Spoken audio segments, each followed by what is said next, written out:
to my channel, Read and Escape with Nina. So tonight I am going to do a new series in my channel, and that's going to be author spotlight. I thought this would be a nice touch from just the book reviews and things that I normally do. I wanted to actually rave about the authors that I read. And of course, I'm going to start my first author spotlight series with one of my favorite authors, Stephen King. His collection is right behind me. It's just only fitting, being that I read mostly horror, and he's one of my favorites, that I start this series with him. So I did take a lot of notes, although I do know about Stephen King and his work and things like that. You guys know me. I still have to take notes to stay on track, and I just can't remember everything. I got, a life. So yeah, so I'm really excited about this. At first, when I was considering doing the author spotlight, I was thinking, well, I'm only gonna go over an author that I read at least 3 of their books.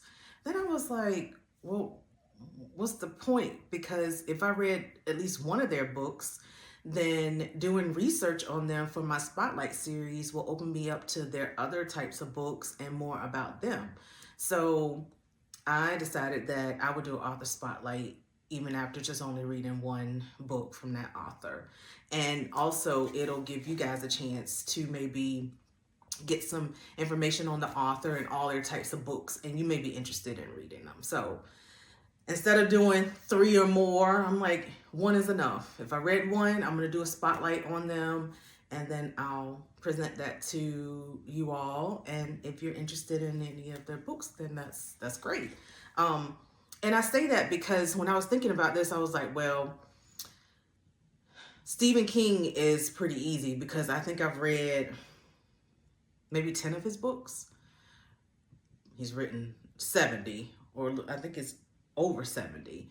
So I haven't even put a dent, but I was like, okay, I read enough of him. But another author that I like, Felix Blackwell, who is also like a horror writer. I read Stolen Tongues by him, and I really enjoyed it, but I only just read that one, but I enjoyed it so much. I want to know more about the author and other books that they have. So that's what made me think, you know what, why should I have the threshold of 3 or more when 1 is enough as well? So that's what I plan to do. I'm going to, Stephen King, I'm starting out with first. I definitely want to do Alice Feeney, Toni Morrison, Maya Angelou. I'm just rambling with some off the top of my head. Natasha Bishop, Terry McMillan, Frida McFadden.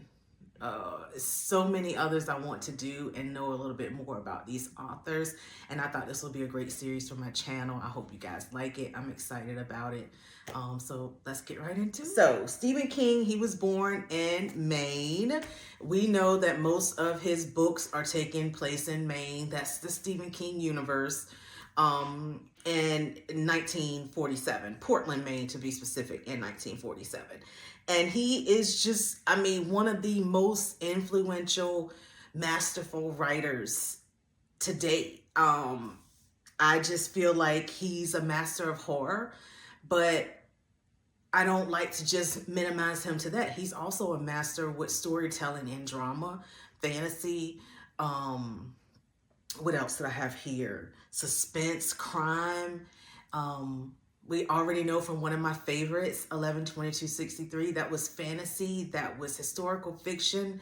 It was supernatural time travel, and just beautifully written. Completely different for something that was horror related, like Salem's Lot and Pet Cemetery. And so that is why, to me, he's just such a genius when it comes to his storytelling. He sold over 350 million copies of his books, and a lot of them were inspired later to be movie and TV adaptations, which I thought were great, were a great addition to his books. Let's see, he's written over 70 books. I haven't read them all, obviously, and there are some that I've read that I didn't like as much as others, but in my mind and just to me personally, he's an awesome author, and the storytelling is still just as beautiful in those that I didn't like as much as the others that I liked. They said a fun fact that I found about him is that he usually likes to write about 2,000 words a day, even on holidays. So it is just ingrained in him to write. So yeah, over 70 books, over 200 short stories. I really like his novels better than his short stories, but this is all about raving, so we're gonna go on raves. Um, his first novel was Carrie. I haven't read that, but I have thought about going back and starting with like his first book and working my way up to the current one. I thought that would be kind of fun. And I think Carrie was another one that was, it had like some telepathic things in it with her like superpowers, where it was about a teenage girl who was bullied in school and she somehow gets back at these other students. I think I love the movie. I didn't read the book, but I absolutely love the movie. There are some movie adaptations by Stephen King that I really enjoyed. Carrie was one of them. Misery is another favorite of mine. I haven't read the book, but I love the movie. So I just think that having such great storytelling in this book, and then you see in these TV adaptations that really bring it to life from a visual, it's just outstanding. It's just a good add-on to his work. Let's see, what other fun facts do I have up here? So we talked about over 200 short stories, and so one of the questions that I saw when I was researching this online was, why do people love Stephen King books so much? And I had to really think about it, because I'm like, why do I love it so much besides the fact that I just like horror? I'm mostly a horror reader. I think it's because of his ability to make his characters come to life and seem so real to me. And he has like this unique talent and unique ability of making things that's unbelievable believable. Like Pet Cemetery, I felt like that was real. Like I felt like I was in it. Like you bury something in an Indian burial ground and it's gonna come back. I mean, just that feeling while you're just in the moment of reading it. It's special. It's talent. It's beautiful. So that's my answer to that. I just love his work. I can't get enough of it, and I could just go on and on. But we're going to talk about my top Stephen King books, and I'm going to finish out with a quote by him. All right. To end this author spotlight for Stephen King, I want to talk about my favorite books, my favorite top Stephen King books, and then I'll end with a quote by Stephen King. So, my top favorite, you guys already know what I'm going to say for my number one. It's never going to change unless he comes out with something else that tops this. And I wouldn't be surprised if he did. But my top one is 11/22/63. It's timeless, it's perfect, it's beautiful.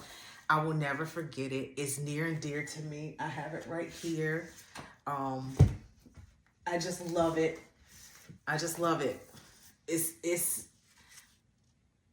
It's one of the best books I have ever read. And I don't know if it's because when I first looked at the cover and I thought maybe it would be too political, that I really wouldn't get into this. And then I ended up surprising myself and just absolutely loving it. This is so beautiful. I love it. I recommend anybody to read it. It's not horror, a little bit of supernatural, but not scary. You won't be disappointed. 10 out of 10 all day long. Okay, see, and I got to move on to the other ones also. I'll keep going on with that one. This is another one, Needful Things, that's on my list to read. So my next one is The Stand, and I have that here. I wasn't planning on grabbing these off, but because they're in camera, I'm grabbing them. just feel tempted to get the book. This is The Stand. The collector's edition is really, really heavy with the gold spray edges. This is a beautiful book. You have some pictures in here from the book, from the story. I love that element. Normally, I'm not big with pictures being in a book, but I really thought that was a nice touch. This beautiful story gave me nightmares. I fell in love with the characters. That goes back to my answer when I was talking about this one. I absolutely fell in love with the characters and their journey in this apocalyptic world, where like as a flu virus takes over and kills people, and and they're trying to rebuild the communities. I just loved it. I just loved it. This is so beautifully written. Every night I was excited about reading this because I had to know what my favorite characters were doing. I had to know what they were up to, like what's going to happen tonight. So yes, this is definitely on my list. I guess I might as well just leave it here. The next one I have 2 copies of it, but I'll just pull up this top copy just to make it easier. Pet Sematary, hands down, awesome horror story. But it's not just about the scary part. It's completely about grief and loss and what this family had to go through. And the things that the lengths and the extremes you would go to as a parent when you lose a child, like your mental state. It's so filled with grief and loss, and it makes you question things as a parent as you're reading it. Well done. And one of my favorite quotes from this book is, "Sometimes dead is better." That will never get old to me. I love it. And it's not meant to be said in like a negative way, like somebody dies, that's great. No, it means that sometimes when it comes to this story, you need to leave well enough alone. Like if somebody's gone, they're gone. No need to try to bring them back because they come back different. Loved it, y'all. Pet Sematary. And there's a movie for that one too. Next one on my list, and it happens to be on the top here. Salem's Lot. Oh, Salem's Lot, y'all. I'm blocking my light.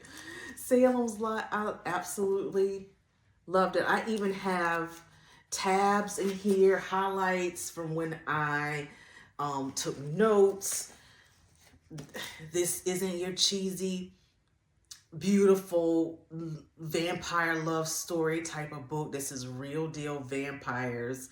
Back in the day, gothic, like scary vampires. Loved it. Creepy vibes. The storytelling was beautiful. And there was also, was it movies or TV series of Salem's Lot? I remember my grandmother used to always watch Salem's Lot. And I'm not sure if it was the movie or the series. I think it might have been the series, but just so many memories from this. And I love it, y'all. It's one of my favorites. Okay, and then I have, I don't know, wait, do I have this? Oh, I do actually have a copy. The next one I enjoy, one of my other favorites by Stephen King is 1922. 1922, this is a short story. Look, this is really short, maybe just about a little over 100 pages. You can read it in like an hour. Very good, straight to the point, scary, gross, creepy, and it's about greed. It's about greed and things that people will the lengths people will go to, especially when it comes to money, even if it's supposed to be a loving family member. You just can't trust anybody. This is good. And if you have a fear of rats, I don't know, you might want to stay away from this one. It was, so good. And the last one that's on my list is It. This will always be classic. There were some things in this book that I wasn't happy with, but overall, I enjoyed the story. I enjoyed the Losers Club. Pennywise scenes were very scary, very gross. Sometimes it was even hard to read, but that's what made it so fun to read, when it's just like, oh, I gotta turn my head and I'm just reading a book. So yeah, it is a classic. Um, it's not just about this clown. There's other layers to it. There's stories. Each of these kids that's in the story have their own story, relationships with their parents, relationships with their peers. And even the town itself has a story. And that's what I felt a lot about Salem's Lot. Jerusalem's Lot is the town, and for short, it's Salem's Lot. And I felt like when I was reading that, the town had a story itself, as if it was its own character. That's what I was talking about, just that beautiful writing. So those are my favorite Stephen King books. I'm sure there'll be others, but that's just my list. Pretty much in order from most favorite to least. And I know it is at everybody's top one, but for me is 11/22/63. That will not change. So this was fun. I hope you guys enjoyed it. I look forward to bringing other authors to the author spotlight. And I just wanted to end it with one of the quotes from Stephen King. It says, "Monsters are real and ghosts are real too. They live inside us and sometimes they win." Think about that. All right, well, thanks for watching. Don't forget to like, share, comment, subscribe, and hit the bell to be notified. And I'll see y'all next time. Bye.